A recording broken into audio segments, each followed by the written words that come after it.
వనపర్తి జిల్లా అంటే సంస్కృతికి పెట్టింది పేరు, సాంస్కృతిక వారసత్వానికి సాంస్కృతిక సంపదకు పెట్టింది పేరు. చాలా రోజుల క్రితం వచ్చినటువంటి అనేక పెద్ద పెద్ద కవులు ఈ ప్రాంతాన్ని చూసి వనపర్తి అంటే అన్నీ కూడా సమృద్ధిగా ఇక్కడ దొరికేటటువంటి ఒక పట్టణం, మరి ఇంత మంచి ప్రదేశం ఇక్కడ ఉంది అని చెప్పి ఏనుగుల వీరస్వామి అనేటటువంటి పెద్ద మనిషి రాసిన చాలా పాత పుస్తకాలలో కూడా చెప్పబడి ఉన్నది. 100 ఏండ్ల చరిత్ర ఉన్నటువంటి ప్రదేశం. ఆనాడు ఉన్నటువంటి సంస్థానాధీశులు వాళ్ళందరూ కూడా సాహు మహారాజ్ యొక్క స్ఫూర్తితోని మరి ఆనాడే విద్యా సంస్థలు పెట్టించి రిజర్వేషన్లు ఇచ్చి ఎస్సీ బీసీ మైనారిటీ అందరూ కూడా చదువుకోవాలని చెప్పి పెద్ద ఎత్తున ఒక మంచి సామాజిక స్పృహను కనబరిచినటువంటి సంస్థానం. ఒక పక్క సాహిత్యం, ఒక పక్క కట్టడాలు, ఇంకొక పక్క సామాజిక స్పృహ, ఇంకొక పక్క చదువు, అన్నిటికన్నా మించి రైతులు బాగుండాలని పెద్ద పెద్ద వాటర్ ప్రాజెక్ట్స్ కట్టించి చాలా సీరియస్గా ప్రజల సంక్షేమం కోసం పనిచేసినటువంటి ప్రదేశం వనపర్తి ప్రదేశం. మరి అప్పటి నుండి ఇప్పటి వరకు కూడా ప్రత్యేకతను చాటుకుంటుంది. మేము హైదరాబాద్లో ఎవరన్నా వనపర్తిలో వస్తే కలవంగానే అనుకుంటాం వీళ్ళు వనపర్తి నుంచి వచ్చిరని. ఎందుకంటే చాలా చాలా పొగరుగా, చాలా చాలా ఆత్మగౌరవంతో, చాలా కాన్ఫిడెన్స్తోని ఇక్కడ ప్రజలు మాట్లాడతారు. డబ్బు ఉందా లేదా అన్నటువంటిది పక్కన పెడితే ఆత్మగౌరవానికి పెట్టింది పేరుగా వనపర్తి జిల్లా ఉంటుందని చెప్పి మేము హైదరాబాద్లో ఉన్న ప్రతి ఒక్కరం కూడా అనుకుంటాం. వారిని చూడగానే గుర్తుపడతాం, ఈజీ గుర్తుపట్టడం వనపర్తి వాళ్ళు అంటే. మరి అటువంటి వనపర్తిలో నిజంగా నిన్నటి నుంచి చూస్తుంటే కొన్ని సమస్యలు చాలా బాధ అనిపించినటువంటి పరిస్థితి. ఎందుకంటే ఈ వనపర్తిలో తెలంగాణ కోసం కొట్లాడినాం, అనేక మంది ఉద్యమకారులు ఉన్నారు. ఆ ఉద్యమకారులు నిన్న వస్తూ ఉంటే మా తమ్ముడు మహేష్ అని ఉంటాడు, ఫస్ట్ విగ్రహం పెట్టిండు పాపం వనపర్తిలో. ఇప్పటికి కూడా అదే విగ్రహం దగ్గర పోయి అందరూ తెలంగాణ తల్లికి దండేస్తారు. మహేష్తోనే నిన్న కూడా పోయి అక్కడ తెలంగాణ తల్లికి దండేసి మరి అక్కడి నుంచి మొత్తం అన్ని కార్యక్రమాలు చేసుకుంటూ ముందుకొచ్చినాం. మరి తెచ్చుకున్నటువంటి తెలంగాణలో 10 సంవత్సరాలు జరగాల్సినంత జరిగిందా వనపర్తిలా అంటే కొద్దిగా బాధతోనే చెప్పాలి, జరగలేదనే చెప్పాల్సినటువంటి సందర్భం. ప్రత్యేకించి మేము ఎంటర్ అవడమే అంటే ఇప్పుడున్నటువంటి వనపర్తి జిల్లాలో మన అమరచింతను ఆత్మకూరు మండలాలకు వెళ్ళలేదు. మేము నారాయణపేటకు వెళ్ళినప్పుడు అటు కవర్ చేద్దామని అటు వెళ్ళలేదు. ఇప్పుడు మాత్రం దేవరకద్రలో ఉన్నటువంటి మండలాలు, అట్లనే మన పానుగలు, మన కొల్లాపూర్కి సంబంధించిన మండలాలు, వనపర్తి నియోజకవర్గానికి సంబంధించినటువంటి మండలాలన్నీ కూడా కవర్ చేసుకుంటూ వచ్చినాం. సీను రండి, ఇటు రండి, సీనుకు ప్లేస్ ఇవ్వండి అన్న, కూర్చోబెట్టుకోండి. మా నారాయణపేట జిల్లా అధ్యక్షుడు రండి. అయితే నిన్న ఎంటర్ అవడమే కొత్తకోట మండలానికి వచ్చినాం. కొత్తకోటలో చేనేత కార్మికులు వాళ్ళ పరిస్థితిని వెళ్ళి చూడడం జరిగింది. చేనేత కార్మికుల కోసం మనం అంతకుముందు తెలంగాణ రాకముందు కూడా మరి భిక్షాటన చేసి కేసీఆర్ గారు ఉమ్మడి రాష్ట్రంలో మా చేనేత పరిస్థితి ఇట్లా ఉంది అని చెప్పినటువంటి సందర్భాన్ని కూడా మనం గమనించుకున్నాం. సో రాష్ట్రం వచ్చిన తర్వాత కొన్ని కార్యక్రమాలు చేపట్టుకున్నాం. ఒక్క చేనేత కార్మికుడికే కాదు, ఆయన దగ్గర ఉండే 2 హెల్పర్స్ కూడా కలిపి మన కేసీఆర్ గారు పెట్టినటువంటి పథకాలు ఉన్నాయి. కాంగ్రెస్ ప్రభుత్వం రాగానే ఆ పథకంలో చేనేత కార్మికుడికి ఇంకా 2 సహాయకుల దగ్గర ఒక సహాయకుడిని తీసేసి ఒక్కరికే ఇవ్వడం జరుగుతూ ఉంది. రైట్ నౌ మీరు చూసుకుంటే ఉమ్మడి మహబూబ్ నగర్ జిల్లాలో చేనేత భరోసా కింద దాదాపు 8,891 మంది జూలైలో దరఖాస్తు చేసుకుంటే, అంటే 2024 జూలైలో దరఖాస్తు చేసుకుంటే ఇప్పటి వరకు ఏ ఒక్కరికి కూడా సహాయం అందలేదన్నది వాస్తవం. అదేవిధంగా ఈ పథకం కింద మగ్గానికి ఒక్కొక్క కార్మికుడికి 18,000, సహాయానికి ఒక్కొక్కరికి 6,000 చెల్లిస్తారు. కానీ అందులో ఒక హెల్పర్ని తీసేసిండు, అంటే ఒక 6,000 డైరెక్ట్గా లాస్ చేసిండు. నిన్న పోయి నేను అక్కడ రాట్నం వడుక్కుంటూ కండలు చుట్టుకుంటూ కూర్చుంటే 3 లేనిది అసలు బేసిక్ వర్క్ కూడా చేయలేం. చేనేతలో 3 ఉంటేనే బేసిక్గా అన్ని వస్తువులు తయారవుతాయి. మళ్ళీ చీర నేసేటప్పుడు కూడా 2 మినిమం కావాలి. ఇవన్నీ ఆలోచించే బీఆర్ఎస్లో ఒక కార్మికుడు 2 హెల్పర్స్ అని చెప్పి ఫిక్స్ చేస్తే కాంగ్రెస్ రాగానే ఒక కార్మికుడు వేతనాన్ని తీసేయడం జరిగింది. ఇది చాలా అన్యాయం. వాస్తవ పరిస్థితుల్ని, క్షేత్రస్థాయిలో పరిస్థితులు చూసుకొని చేసి ఉంటే బాగుండేది. ఇది చేనేత కార్మికులకు చాలా దుఃఖాన్ని మిగులుస్తుంది. 6,000 లాస్ అంటే ఒక్క చీర నేసిన కష్టం లాస్ అని అర్థం.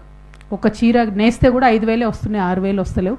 కాబట్టి ప్రభుత్వం దీని మీద ఆలోచన చేసి తక్షణమే ఇంకొక హెల్పర్ జీతం యాడ్ చేయాలని చెప్పి నేను డిమాండ్ చేస్తున్నా.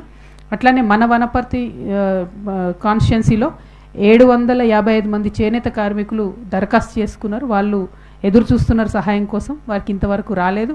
అట్లానే ఉమ్మడి మహబూబ్ నగర్ మొత్తం కూడా కలిపితే దాదాపు 10 కోట్ల రూపాయల వరకు బాకీలు ఉన్నాయి. ఇది వెంటనే రిలీజ్ చేయవలసిందిగా ప్రభుత్వాన్ని నేను డిమాండ్ చేస్తూ ఉన్నాను. అట్లనే 2017 నుంచి 2024 ఏప్రిల్ వరకు చేనేత కార్మికులు తీసుకున్న ₹1,00,000 రుణం మాఫీ చేస్తామని చెప్పి ఈ కాంగ్రెస్ ప్రభుత్వం చెప్పింది. దానికి 33 కోట్ల రూపాయలు అవుతాయి. అది వెంటనే ఆ రుణమాఫీ చేయాలని చెప్పి నేను ప్రభుత్వాన్ని డిమాండ్ చేస్తూ ఉన్నాను. ఒక్క మన వనపర్తిలోనే దాదాపు 20-25 మంది వరకు ఆ రుణమాఫీ కోసం ఎదురు చూస్తున్నారు. రుణమాఫీ చేయాలని కోరుతున్నాను చేనేత కార్మికులకు సంబంధించి. అదేవిధంగా చేనేత కార్మికుల 8% పొదుపు చేస్తే ప్రభుత్వం దాన్ని డబుల్ చేయాలి, 16% యాడ్ చేయాలి.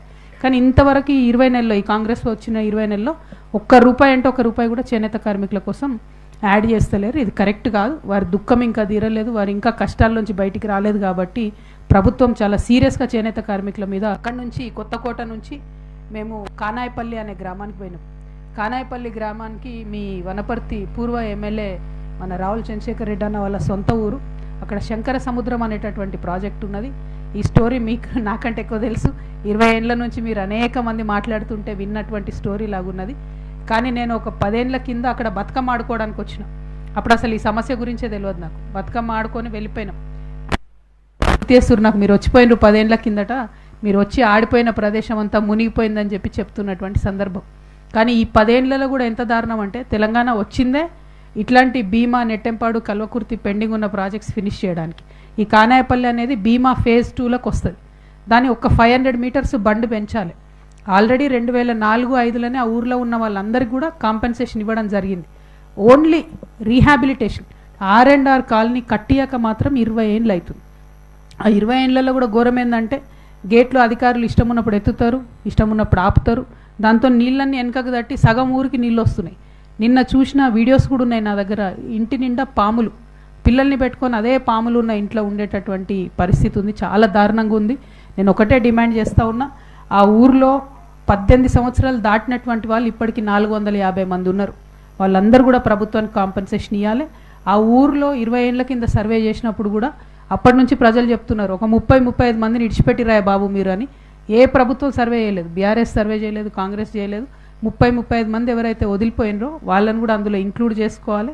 అట్లనే మన అవుట్ సైడ్ ద సిటీ అంటే పనికి అట్లా ఇట్లా పోయిన వాళ్ళు 100 మంది ఉన్నారు, వాళ్ళని కూడా కాంపెన్సేషన్లో ఇంక్లూడ్ చేసుకోవాలి. అన్నిటికన్నా ఘోరం ఏంటంటే అదే ఊర్లో మేము వచ్చేటప్పుడు చూసుకుంటూ వచ్చినాం, రోడ్డుకి ఇవతల పక్క వాళ్ళకు ఒక 350 ఆల్మోస్ట్ 3.5-4 ఏకర్స్ అయ్యేంత. అది ఎన్ని ఏకర్స్ ఇచ్చిర్రు? 22 ఏకర్స్ ఏమో ఇచ్చిర్రు ల్యాండ్. ఇస్తే రోడ్డు మీదకి ఇచ్చింది. ఇస్తే అందులో సగం మళ్ళీ అదే ఊరికి సంబంధించిన నాయకులు కబ్జా చేసుకుంటే ఇప్పుడు వీళ్ళకు పోదామంటే కూడా ఇక్కడ లేనటువంటి పరిస్థితి. ఆ గ్రామస్తులందరూ ఒకటే కోరుతున్నారు, ఈ ప్రాజెక్టు శంకర మహాసముద్రం అనే ప్రాజెక్టు ఫినిష్ అయితే ఇంకా 40,000 మందికి నీళ్ళు వస్తాయి, 40,000 ఎకరాలకు నీళ్ళు వస్తాయి. ఇప్పుడు ఓన్లీ 12,000 ఏకర్కి వస్తుంది, ఇంకా 40,000 ఏకర్స్కి వాటర్ వస్తుంది. సో వాళ్ళు మాకు ఒకటే చెప్పారు, ఇంకా మేము లేచిపోతే, మా ఊరు లేచిపోతే చాలా మందికి నీళ్ళు వస్తాయి, కానీ మేము లేచిపోదామంటే మాకు ఎక్కడ ఇల్లు లేదని చెప్తారు. నేను ఒకటే డిమాండ్ చేస్తున్నా, ఎట్లయితే మల్లన్న సాగర్లో డబుల్ బెడ్రూమ్ ఇండ్లు కట్టించిచ్చిరో, ఎట్లయితే మిడ్మానేర్లో డబుల్ బెడ్రూమ్ ఇండ్లు కట్టించిచ్చిరో, అట్లనే ఇక్కడ ఉండేటటువంటి కానాయపల్లి శంకర సముద్రం కింద నిర్వాసితులైనటువంటి గ్రామస్తులందరికీ కూడా డబుల్ బెడ్రూమ్ ఇండ్లు కట్టించి తక్షణమే వారిని అక్కడికి పంపించాలని చెప్పి నేను డిమాండ్ చేస్తున్నా. ఇక ఇంట్లో మరి రావుల చంద్రశేఖర్ రెడ్డి గారు అంత పెద్ద నాయకుడు కేసీఆర్ గారికి గత 5 సంవత్సరాలుగా తలలో నాలుకగా ఉంటూ ఇప్పుడు మొత్తం తెలంగాణ భవన్ అంతా కూడా పెద్దసారే మెయింటైన్ చేస్తున్నారు రావుల చంద్రశేఖర్ రెడ్డి గారే. మరి ఒక 2-3 ఏళ్ల కింద వారు ఒక్క మాట చెప్పుంటే ఈ గ్రామం పరిస్థితి వేరే ఉండేదని చెప్పి నేను మనస్ఫూర్తిగా నమ్ముతున్నా. రావుల చంద్రశేఖర్ రెడ్డి గారు ఇప్పుడన్నా మరి ఇప్పుడున్న ప్రభుత్వం మీద ఒత్తిడి తీసుకురండి, ఎందుకంటే మీ మాటకు వేటేజ్ ఉంటుంది, మీరు అవినీతి రహిత నాయకుడు అని చెప్పి అందరు చెప్పుకుంటారు. కాబట్టి మీ మాటకు విలువ ఉంటుంది. కాబట్టి ఈ పోరాటంలో కలిసి రావాలి, పెద్దలు రావుల చంద్రశేఖర్ రెడ్డి గారు ముందు నిలబడాలని కూడా నేను డిమాండ్ చేస్తూ ఉన్నాను.